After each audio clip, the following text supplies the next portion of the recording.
여러분 반갑습니다. 한 주간 또 잘 지내셨는지요? 코로나 바이러스에다가 더위에다가 산불까지. 저번에도 말씀드렸지만 집 밖은 위험합니다. 집 밖에 나가지 마시고 집에서 기도하시고 성경 보시고 찬송 부르시고 그렇게 하나님하고 시간 보내시기 바랍니다.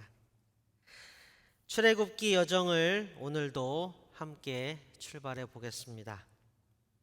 이제 이스라엘 큰 무리가 출애굽을 하고 석 달이 되던 날 마침내 시내 광야에 도착했습니다.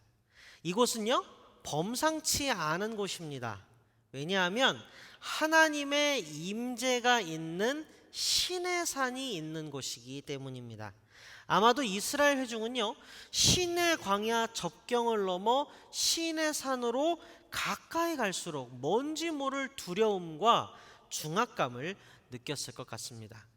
그리고 형언할 수 없는 경외감 속에서 그들은 시내산 근방 그곳에 도착해서 장막을 쳤고 모세가 혈혈단신으로 하나님을 뵈러 산으로 올라갔습니다. 그리고 하나님의 말씀이 모세에게 또한 이스라엘 회중에게 임하였습니다. 출애굽기 19장 4절부터 6절이 쓰고 있습니다. 제가 한 번 더 읽어드리겠습니다. 너희는 내가 이집트 사람에게 한 일을 보았고 또 어미 독수리가 그 날개로 새끼를 업어 나르듯이 내가 너희를 인도하여 나에게로 데려온 것을 보았다. 이제 너희가 정말로 나의 말을 듣고 내가 세워준 언약을 지키면 너희는 모든 민족 가운데서 나의 보물이 될 것이다. 온 세상이 다 나의 것이다. 그러므로 너희는 내가 선택한 백성이 되고 너희의 나라는 나를 섬기는 제사장 나라가 되고 너희는 거룩한 민족이 될 것이다.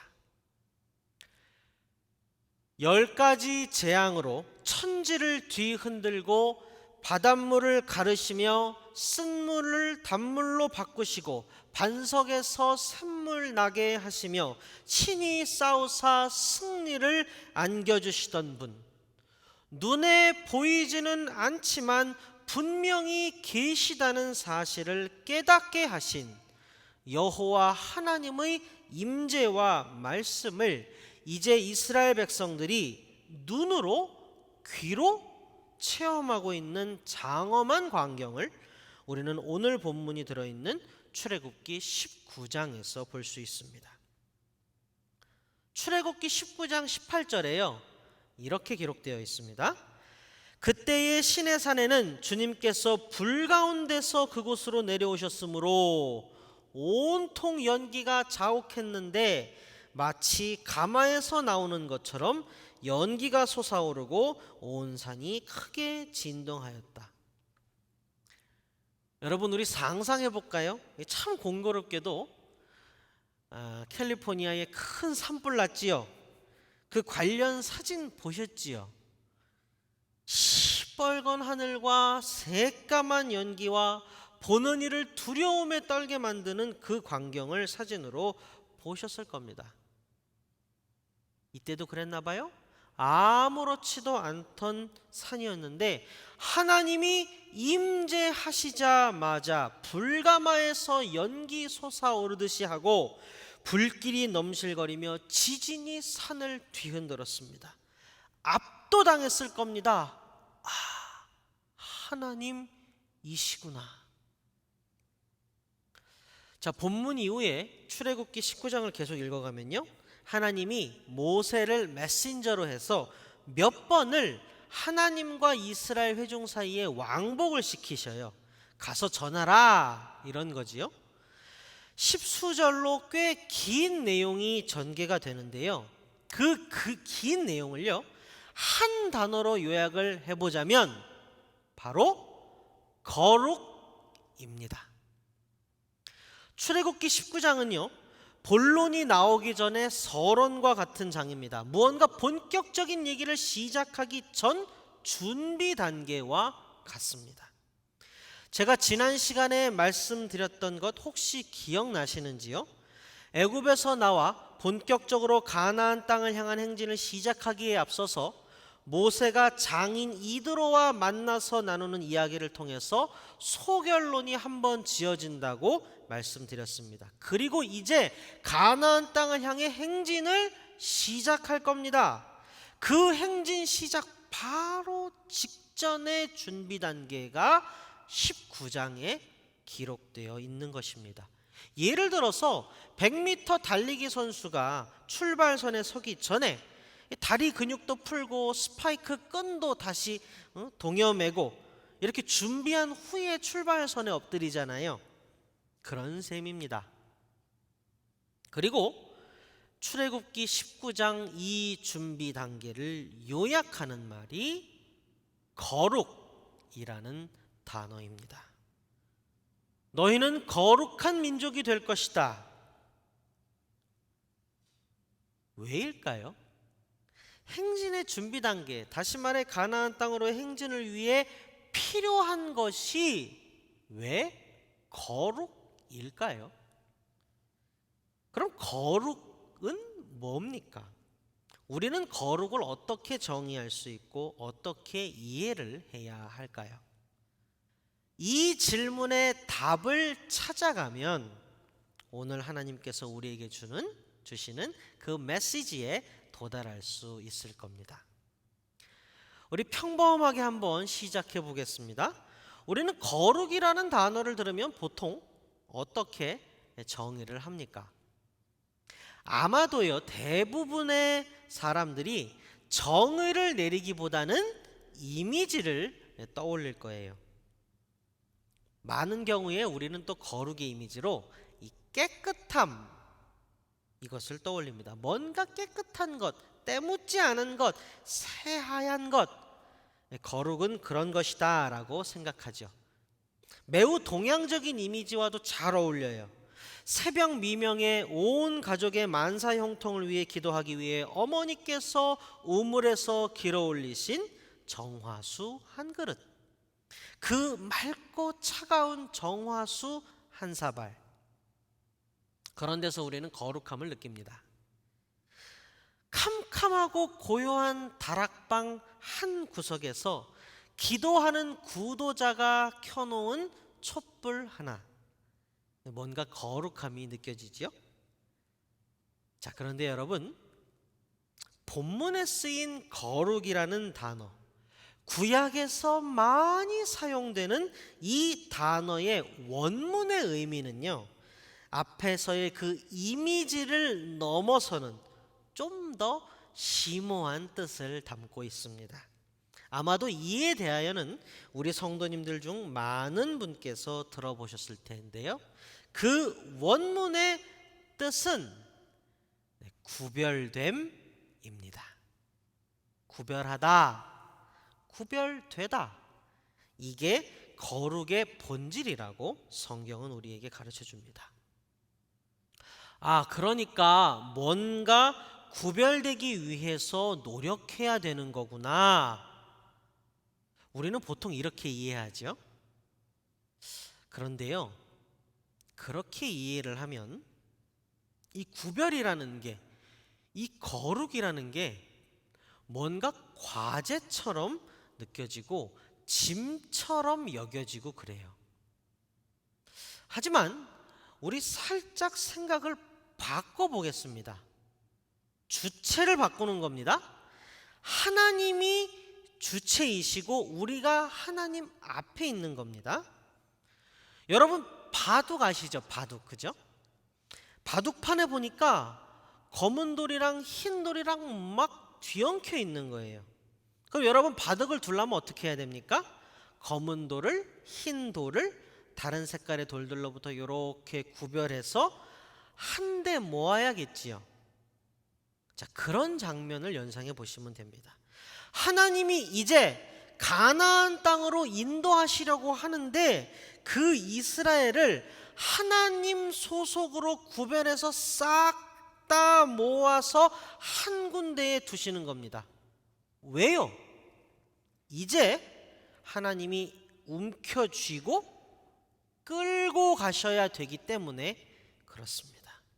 요컨대 거룩은요, 하나님의 차원에서는 우리가 다른 그 어딘가가 아닌 이제는 하나님 소속으로 두시는 것이고, 이것은 내 것이다 라는 하나님의 소유의 인침이며, 이를 출애굽 당시 배경의 개념으로 쉽게 표현하자면요, 그 표현이 있습니다.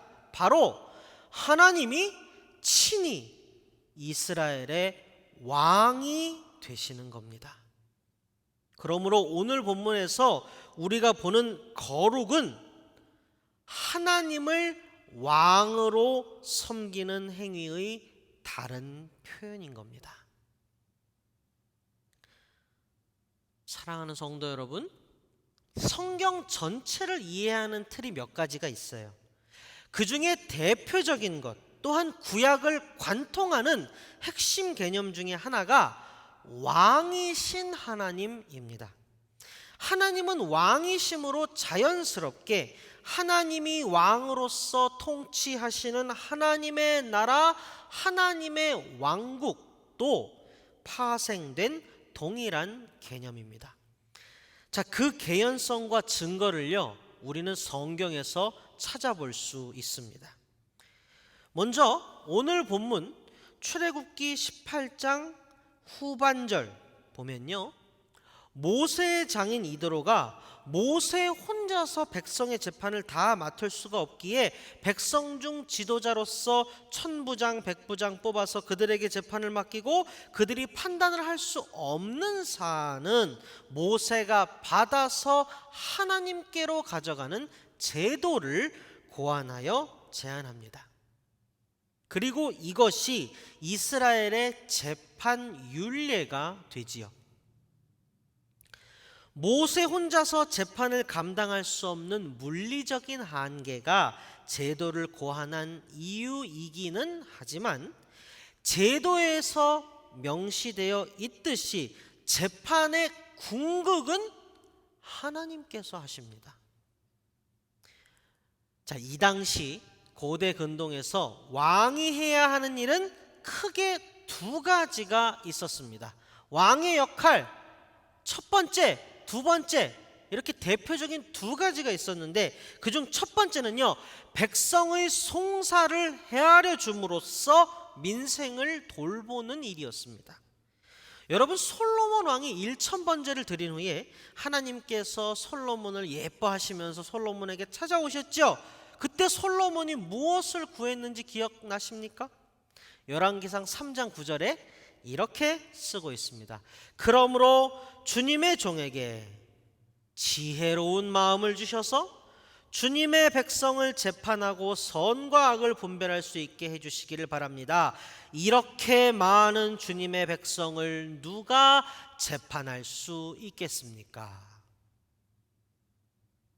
마찬가지로 출애굽기 18장 후반의 이야기를 통해서 하나님이 친히 이스라엘 백성의 왕이 되셔서 이스라엘을 통치하시기에 앞서서 하나님이 최종 판결을 하시는 재판 율례를 제정하셨음을 우리는 본문에서 확인할 수 있는 것입니다. 출애굽기의 배경이 되는 고대 근동은요, 재정 일치의 시대였습니다. 종교와 정치가 하나로 묶여 있었어요. 다시 말해서 이방 우상은요, 그 자체가 각 나라와 민족의 왕이었습니다. 그리고 그 나라와 민족의 인간 왕은 그 자신도 이방 우상의 비호를 받는 신의 반열에 있었고, 동시에 이방 우상을 섬기는 제1의 제사장이기도 했습니다. 그러므로 그 왕의 백성은 다 왕의 소속이요 이방 우상의 소유였습니다. 그렇다면 애굽에서 종살이하던 히브리 백성은 어떠했겠습니까? 마찬가지였습니다. 그들의 내면에서 여호와 하나님을 얼마나 알고 섬기고 있었는지 우리가 알 길은 없지요. 다만 적어도 겉으로 보기에 그들이 여호와 하나님의 소유요, 여호와 하나님을 왕으로 섬기는 백성이라는 객관적인 증거는요, 미약할 따름입니다. 그래서 하나님은 애굽을 10가지 재앙으로 치실 때 그들의 우상을 하나하나 깨뜨리시는 상징적 의미를 가진 재앙을 사용하셨고, 이제 가나안 땅으로의 행진을 시작하려는 지금 하나님이 임재하시는 시내산에서 확정적으로 객관적으로 세상을 향하여 공포하시는 겁니다. 이 백성은 나의 소유이다. 나 여호와 하나님이 이제 이 백성의 왕이다. 이방 우상으로부터, 거짓된 이방 우상을 섬기는 뭇 사람들로부터 자기 소유의 히브리 백성을 구별하시어 명백히 하나님의 소유임을 천명하시는 장면이 바로 오늘 본문입니다. 왜 히브리 백성에게 거룩하라고 하십니까? 그들이 더 이상 거짓의 종노릇 하지 않기 때문입니다. 더 이상 우상에게 매여 있는 노예가 아니기 때문입니다. 진리의 백성이요 하나님의 소유가 되었기 때문에,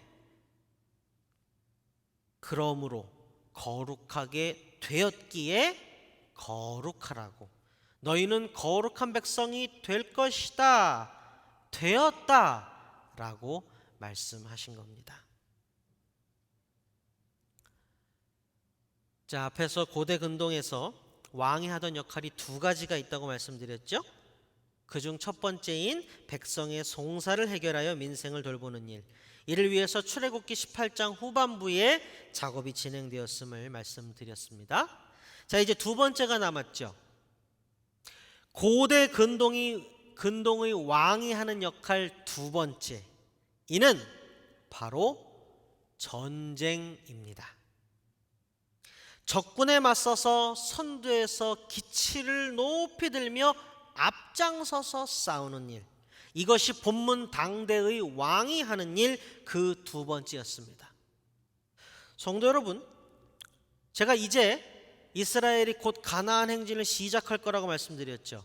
그 시작 직전에 오늘 본문이 있다고 말씀드렸죠. 시내산에서 하나님이 말씀하신 것은 곧 하나님이 친히 이스라엘의 왕이 되시겠다는 공표요 천명임을 말씀드렸지요. 가나안 땅에 누가 살고 있습니까? 가나안 땅을 이스라엘의 소유로 하는 일의 본질이 무엇인가요? 바로 가나안 땅에 이미 살고 있는 수많은 이방 민족들로부터 가나안 땅을 취하여 하나하나 정복해 나가는 것, 곧 전쟁입니다. 가나안 행진을 시작할 겁니다. 다시 말해 이제 전쟁의 시대가 시작될 겁니다. 그 전쟁을 하려면 왕이 있어야 합니다. 왕의 역할이 백성을 이끌고 자신은 선두에 서서 전쟁을 하는 것이니까요. 우리는 본문에서 확인할 수 있습니다. 여호와 하나님이 전쟁과 다름없는 가나안 행진을 앞두고 친히 이스라엘의 왕이 되사 앞으로 전쟁을 이끌어 나가실 거라는 사실을 알 수 있는 것입니다. 사랑하는 성도 여러분, 우리는요 성경에서 하나님의 음성을 듣습니다. 광야길에서 약속의 땅을 향하여 나아가는 여정 가운데 하나님께서는요 친히 이스라엘의 왕이 되사 그들을 다스리시고 보호하실 것을 말씀하셨습니다. 그러나 이렇게 안팎으로 그들을 돌보시는 왕이신 여호와 하나님을 이스라엘이 져버렸습니다. 우리 모두 알고 있듯이 그래서 그들은 여호와 하나님이 왕이심을 깨달을 때까지, 여호와 하나님의 주권에 온전히 순복할 때까지 40년을 광야에서 유리방황하게 되었습니다. 민수기 14장 26절부터 30절이 기록합니다. 주님께서 모세와 아론에게 말씀하셨다. 나를 원망하는 이 악한 회중이 언제까지 그럴 것이냐? 나를 원망하는 이스라엘 자손의 원망을 내가 들었다. 너는 그들에게 이렇게 말하여라. 나 주의 말이다. 내가 나의 삶을 두고 맹세한다. 너희가 나의 귀에 들리도록 말한 그대로 내가 반드시 너희에게 하겠다. 너희 가운데 20살이 넘은 사람으로 인구조사를 받은 모든 사람들, 곧 나를 원망한 사람들은 이 광야에서 시체가 되어 뒹굴게 될 것이다. 나는 너희에게 땅을 주어 살게 하겠다고 손을 들어 맹세하였다. 그러나 이제 너희는 그 땅으로 들어가지 못할 것이다. 다만 여분네의 아들 갈렙과 눈의 아들 여호수아만이 들어갈 것이다. 거룩한 백성이 되기까지 하나님의 구별하심에 순종하여 하나님 소속의, 하나님 소유의 백성이 될 때까지 한 세대가 넘는 오랜 시간이 걸렸고, 노예살이에서 벗어나 이스라엘이라는 자신들의 나라를 꿈꾸던 이스라엘의 성인 남녀들은 여호수아와 갈렙을 제외하고 모두 죽었습니다. 이 어찌된 일입니까? 하나님께서 분명히 이스라엘의 왕이 되어주시겠다고, 그들의 왕이 되어 그들을 여호와 하나님의 백성으로 구별하시어 거룩한 백성이 되게 해주시겠다고 천명하신 걸 우리가 함께 보고 읽었지 않습니까? 그런데 이 무슨 비극입니까? 우리는 하나님의 말씀을요, 정확히 읽어내야 합니다. 잘 모르는 사람들이 말하죠. 하나님이 아담과 하와를 에덴에서 내쫓았다고, 자기 말을 듣지 않는다고 사람을 지옥에 보냈다고. 제가 전에도 말씀드렸듯이 이는 완전한 무지요 오해에서 나온 말입니다. 아담과 하와가 스스로 에덴을 저버린 겁니다. 사람이 영생의 길을 저버리고 죽음으로 내달린 겁니다. 그리고 오늘 본문에서 하나님이 천명하신 말씀과 그 후의 비극도요 마찬가지입니다. 긍휼히 여기사 구원하시고 친히 왕이 되사 인도하시고 보호해 주시겠다고 말씀하신 분은 여호와 하나님이십니다. 거룩한 백성으로 삼겠다고 만들어주겠다고 말씀하신 분이 바로 창조주 여호와 하나님이십니다. 그런데 이를 이스라엘이 저버린 겁니다. 하나님을 왕으로 삼지 않겠다고 자기들이 스스로 자기 자신들의 왕이 되겠다고 말하며 하나님을 밀어낸 것은 이스라엘 사람들 바로 그들이었습니다. 그리고요, 이 비극은요 시간이 흘러 반복되었으니 너무나 안타깝게도 이스라엘의 후손들은 하늘 보좌를 버리고 친히 육신을 입고 이 땅에 오셔서 자신이 왕임을 알려주시고 세상 모두를 하나님의 왕국으로 초대하여 하나님 나라를 선물로 주겠다고 말씀하신 예수 그리스도를 밀어내고 저버리고 십자가에 못을 박아 죽였습니다. 예수 그리스도께서 십자가에 달리셨을 때 그 십자가 꼭대기에 죄패가 있었죠. 그 죄패에 뭐라고 쓰여 있었습니까? 유대인의 왕 예수 그리스도. 그들의 조상들은 왕이신 하나님을 저버렸습니다. 이스라엘의 후대들은 왕이신 예수 그리스도를 저버렸습니다. 그 결과 이스라엘의 선대들은 수십 년을 광야에서 유리방황했으며 이스라엘의 후대들은 지금까지도 진리를 모른 채 어둠에서 헤매이고 있습니다. 오늘도 우리는 하나님의 말씀 레마 앞에 섰습니다. 하나님께서 지금 여기에서 우리에게 하시는 말씀입니다. 옛날에 들렸다가 끝난 말씀이 아닙니다. 지금 여기에서 우리의 심령에 하나님께서 하시는 말씀입니다. 내가 너희의 왕이 되어주마. 내가 너희의 송사를 듣고 너희의 억울함을 들어주고 풀어주마. 너의 상한 마음을 내가 치료해 줄게. 내가 너를 위해 대신 적들 앞에 막아서서 싸워주마. 내가 너에게 승리를 안겨주고 약속의 땅을 선물로 안겨줄게. 하나님께서 우리에게 말씀하고 계십니다. 자, 여러분, 이제 우리 차례입니다.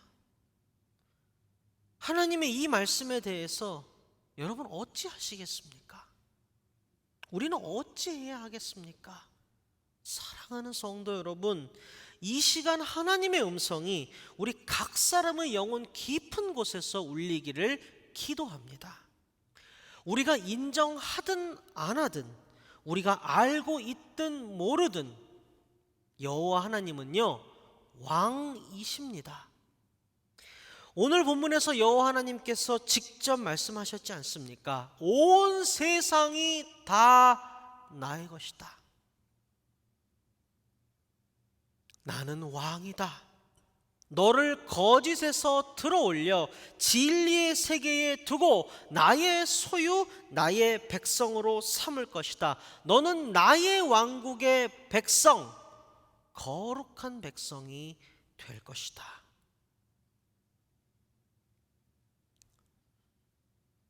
말씀을 맺겠습니다. 이제 이스라엘은 광야길에서 가나안 땅으로의 여정을 시작합니다. 우리는 우리의 고단한 인생 가운데 하늘나라를 향해 하루하루 묵묵히 걸어가고 있습니다. 저들은 왕이신 하나님의 마음을 아프게 했고 저들도 뼈아픈 고통을 겪었습니다. 그러나 우리는 다릅니다. 달라야만 합니다. 우리는 날마다 우리의 삶의 자리에서 삼위일체 하나님께서 우리의 왕이심을 고백하고 그 통치와 이끄심에 순종할 것입니다. 그래서 치유와 승리를 만끽하며 이 땅에서도 하늘에서도 하나님의 왕국의 백성으로 살아가게 될 것입니다. 우리 파사데나 장로교회의 가족들 모두 마음을 하나로 모두어 왕이신 하나님을 찬양하기를 간절히 소원합니다. 다 함께 기도하겠습니다. 하나님, 오늘 말씀 앞에서 고백합니다. 하나님께서 우리의 왕이십니다. 왕이신 하나님의 지팡이가 우리를 인도하고 보호하십니다. 그러나 우리는 이를 망각하고 때로는 멀리하며 살았음을 고백합니다. 하나님, 우리의 무지와 죄악을 용서하여 주옵소서. 내가 나의 삶의 주인이 아님을, 나의 심령의 주인이 아님을 가르쳐 주시니 감사합니다. 광야길 걸어 고향 땅으로 향하는 우리의 여정에서 진정 우리에게 축복된 삶이란 왕이신 하나님께 모든 것을 맡기고 의지하며 따라가는 삶임을, 하나님의 구름기둥과 불기둥을 따라가는 삶임을, 왕이신 예수 그리스도의 발자국 찾아 따라 밟아가며 사는 삶임을 깨닫습니다. 이제부터 우리의 삶이 왕이신 하나님, 왕이신 예수님, 왕이신 성령님 안에서 살아가는 삶이기를 간절히 소원합니다. 이 모든 말씀 우리의 왕 되시는 예수 그리스도의 이름으로 기도합니다. 아멘.